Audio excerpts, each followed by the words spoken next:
नमस्कार फ्रेंड्स, आज हम डिस्कस करेंगे वीडियो में कि एक अच्छा इन्वेस्टिगेशन कैसे किया जाए अगर पुलिस ऑफिसर है तो, और अगर एक लॉयर हैं तो कैसे एक अच्छा क्रॉस एग्जामिनेशन तैयार किया जाए।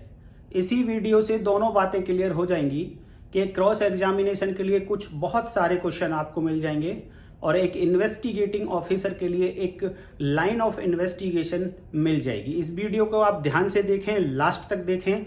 अगर आप इस वीडियो को लास्ट तक देखेंगे तो निश्चित तौर पे आप एक अच्छे इन्वेस्टिगेटर के रूप में उभर के आ सकते हैं। क्रॉस एग्जामिनेशन के लिए बहुत सारे क्वेश्चन आपके पास होंगे। तो मैं बात करना चाहूंगा कि इससे पहले मैंने एक स्टेटमेंट कैसे रिकॉर्ड किया जाए, एक अच्छा स्टेटमेंट कैसे रिकॉर्ड किया जाए, उसके लिए पहले वीडियो बनाई है। अगर आप लोगों ने नहीं देखी हैं तो पहले प्लीज चैनल पे जाके उन्हें देख लें, तभी ये आगे समझ में आएगा। क्योंकि एक अच्छा स्टेटमेंट रिकॉर्ड होने के बाद ही अच्छी इन्वेस्टिगेशन हो सकती है। क्योंकि इन्वेस्टिगेशन आप उसी पे करते हैं जो आपके पास रिटन में कोई भी डॉक्यूमेंट आता है या आपके पास कोई पर्सन स्टेटमेंट देने आता है, उसको आप फिर रिड्यूस इन राइटिंग करते हैं। तो चीजें रिकॉर्ड पे आती हैं, उसके अकॉर्डिंग आप इन्वेस्टिगेशन करते हैं। तो सबसे पहले एक अच्छा स्टेटमेंट होना चाहिए, जो मैंने पीछे वीडियोस में बताया है, आप उनमें देख लें। जब एक अच्छा स्टेटमेंट रिकॉर्ड हो जाता है तो अब आप इन्वेस्टिगेशन कैसे करेंगे, ये एक बेसिक वीडियो है। इस बेसिक वीडियो से दोनों बातें क्लियर हो जाएंगी कि एक अच्छा इन्वेस्टिगेशन और एक अच्छा क्रॉस एग्जामिनेशन कैसे हो सकता है। क्योंकि एक इन्वेस्टिगेशन के लिए और क्रॉस एग्जामिनेशन के लिए पुलिस ऑफिसर या लॉयर के पास एक क्वेश्चन बैंक होना चाहिए, जिस क्वेश्चन बैंक में से अब डिसाइड किया जाएगा कि क्या पूछना है, क्या नहीं पूछना है, किस पॉइंट पे इन्वेस्टिगेशन करना है, किस पॉइंट पे इन्वेस्टिगेशन नहीं करना है। तो वो क्वेश्चन बैंक आपको कहां से मिलेगा? वो आपको स्टेटमेंट से या कंप्लेंट से, जहां से केस बनना शुरू होता है वहां से आपको ये चीजें मिलेंगी। ये डिपेंड करेगा कि आप उस स्टेटमेंट को, कंप्लेंट को कैसे पढ़ते हैं। तो मैं एक तरीका बताऊंगा आपको, अगर आप उस तरीके से सोचेंगे, उस तरीके से पढ़ेंगे तो आपका इन्वेस्टिगेशन बहुत आसान हो जाएगा और अच्छा हो जाएगा। तो एक स्टेटमेंट में से मैं एक सेंटेंस यहां पे लेके उसको एक्सप्लेन करके बताता हूं, और यही तरीका आप उस स्टेटमेंट के बाकी सेंटेंसेस के ऊपर फॉलो कर लेंगे तो बाकी बची हुई इन्वेस्टिगेशन भी कंप्लीट हो जाएगी। मैं एक स्टेटमेंट एग्जांपल के लिए आपको यहां पे दिखाता हूं।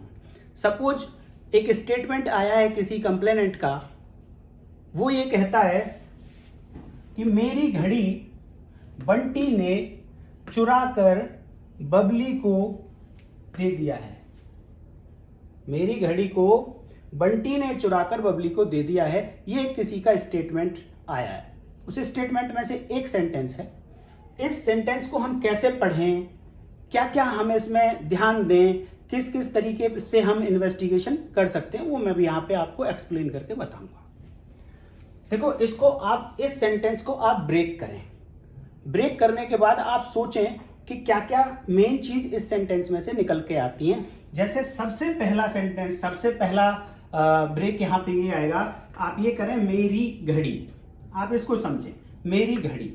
आपने ये प्रूव करना है अपने स्टेटमेंट में कि वो घड़ी जो स्टेटमेंट दे रहा है पर्सन, उसकी थी। जो चोरी हुई है घड़ी, वो घड़ी किसकी थी? मेरी घड़ी, मीन्स जो कंप्लेनेंट है उसकी घड़ी। तो ये आप प्रूव करने के लिए पहली बात कि मेरी घड़ी है, उसके लिए आप इन्वेस्टिगेशन करें। क्या करें वो मैं भी आगे आऊंगा। फिर दूसरा ब्रेकअप क्या हो सकता है इसमें कि बंटी ने चुराई। वो घड़ी किसने चुराई है? बंटी ने चुराई है। तो दूसरा पॉइंट बनता है कि बंटी ने ही चुराई है।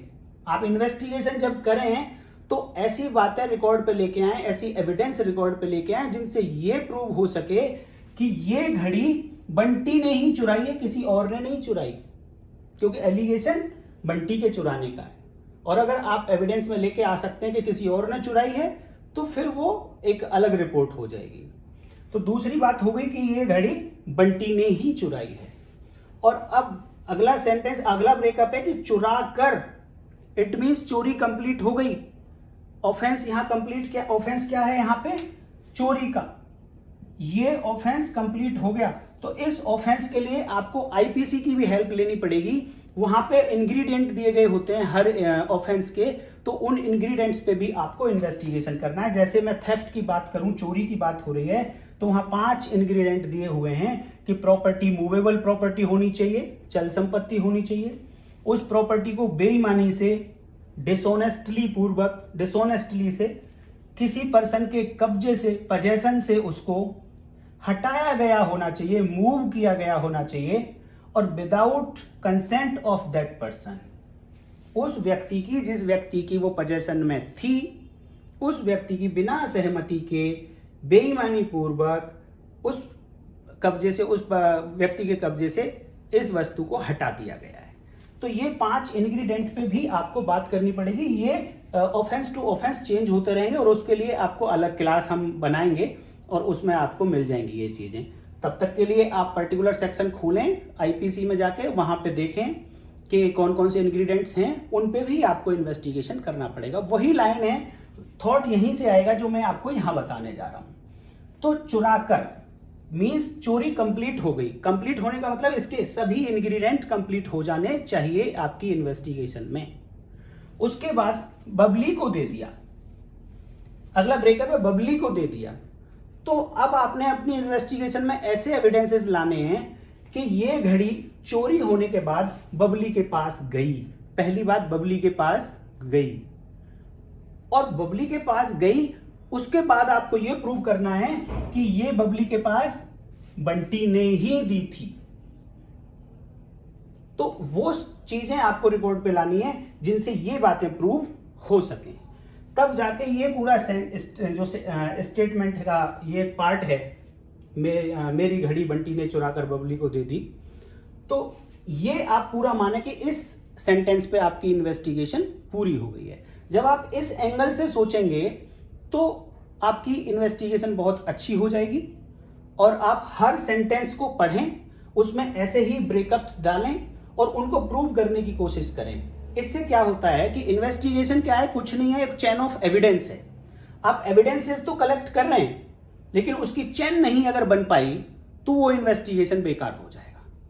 तो चेन बनाने के लिए आप ब्रेकअप करें ऐसे ही हर सेंटेंस का, कि घड़ी है, प्रूव करें घड़ी। इससे पहले के वीडियो में मैं बता चुका हूं कि जब जब थिंग्स की बात होगी तो उसका आइडेंटिफिकेशन होना चाहिए। तो आप यहां पर आइडेंटिफिकेशन भी प्रूव करें कि ये घड़ी है।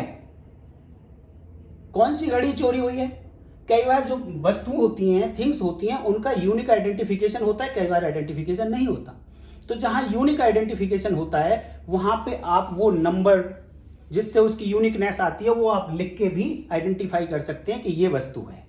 और जहां पे यूनिकनेस नहीं होती, यूनिक नंबर नहीं होता, कोई यूनिक पहचान नहीं होती, तो वहां पे आप फोटो लाने की कोशिश करें कि ये वाली वस्तु है जो चोरी हुई है, और प्रूव करें कि वो जो वस्तु है, वो जो कह रहा है कंप्लेनेंट मेरी है, तो आप प्रूव करें कि वो उसकी है। कैसे प्रूव करेंगे? उसके लिए आप कोई बिल ला सकते हैं उस वस्तु का कि कहां से खरीदी थी उसने।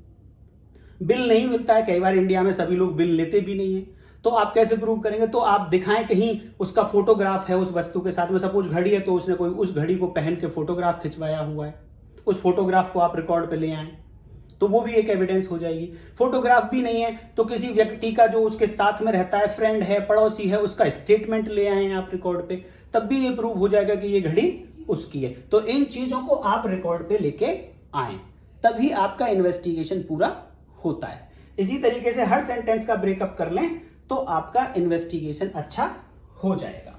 कई बार होता यह है कि आपने ये तो प्रूव कर दिया कि चोरी हुई थी घड़ी, ये प्रूव कर दिया आपने अपने इन्वेस्टिगेशन में, लेकिन ये प्रूव नहीं कर पाए कि ये चोरी बंटी ने ही की थी, तब भी आपकी चेन टूट गई, ब्रेक हो गई।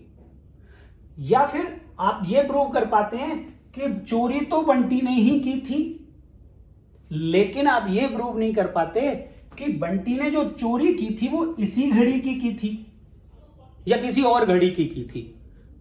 इस चक्कर में भी आपकी चेन ऑफ एविडेंस ब्रेक हो जाती है और आपकी इन्वेस्टिगेशन खराब हो जाती है, और आप फिर सजा नहीं दिला सकते जहां इन्वेस्टिगेशन की चेन ब्रेक हो जाएगी। तो बस मैं आपको यही बताना चाहता हूं इस इस वीडियो में कि आप हर सेंटेंस को पढ़ें, जो भी स्टेटमेंट में, कंप्लेंट में सेंटेंस लिखा हुआ है बहुत ध्यान से पढ़ें, उस सेंटेंस का ब्रेकअप करें, चेन बनाने की कोशिश करें कि किस वर्ड से किस वर्ड का रिलेशन बन रहा है, उस रिलेशन को प्रूव करने की कोशिश करें। जहां पर्सन की बात आती है वहां पे आप आइडेंटिफिकेशन करें, जहां पे थिंग्स की बात आती है वहां पे भी आइडेंटिफिकेशन की बात करें, और जहां पे यूनिकनेस नहीं है तो ध्यान देना, चाहे वो पर्सन है चाहे वो थिंग है, आप उसकी टीआईपी जरूर कराएं। बिना आइडेंटिफिकेशन के इन्वेस्टिगेशन इनकम्प्लीट है, ध्यान रखिएगा। आइडेंटिफिकेशन के लिए आप पहली वाली वीडियो देख लें, कैसे समझाया मैंने वहां पे। चाहे वो पर्सन है चाहे वो वस्तु है, उसकी आइडेंटिफिकेशन आप जरूर प्रूव करें इन्वेस्टिगेशन में, अगर यूनिकनेस आपके स्टेटमेंट में कंप्लेंट में नहीं आई है तो। सिमिलर इसी एंगल से अगर एक लॉयर क्रॉस एग्जामिनेशन के लिए सोचते हैं, जब उनके सामने एक चार्जशीट आ गई, कोई स्टेटमेंट आ गया, तो लॉयर भी इसी तरीके से उस सेंटेंस को पढ़ें और चेक करें कि इस सेंटेंस पे क्या क्या इन्वेस्टिगेशन होना चाहिए था, और लेकिन इन्वेस्टिगेटिंग ऑफिसर ने वो इन्वेस्टिगेशन नहीं किया।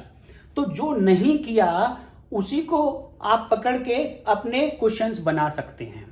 फिर उन क्वेश्चंस में से आप डिसाइड कर लें कि आपको क्या पूछना है क्या नहीं पूछना है, क्योंकि ये कहा जाता है क्रॉस में कि ये बहुत ज्यादा इंपॉर्टेंट है कि आप क्या ना पूछें, इसके कि आपने क्या पूछना है। तो आप ध्यान से देख लें एक बार इस वीडियो को, और ये फॉर्मूला आप हर सेंटेंस पे अप्लाई करें, आपकी अच्छी इन्वेस्टिगेशन या आपके अच्छे क्रॉस के लिए क्वेश्चन बैंक एक तैयार हो जाएगा। उम्मीद करता हूं कि आपको वीडियो अच्छी लगी होगी, और अच्छी लगी हो तो प्लीज लाइक जरूर करिएगा, चैनल को सब्सक्राइब करिएगा, अपने साथियों के लिए शेयर कीजिएगा, नोटिफिकेशन ऑन कर लीजिएगा। मैं हर रोज ऐसी वीडियो बनाऊंगा जिससे कि आपको पता चल जाए कि हाँ वीडियो आ गई है चैनल पे और उसे आप देख सकें। नमस्कार, बाय बाय।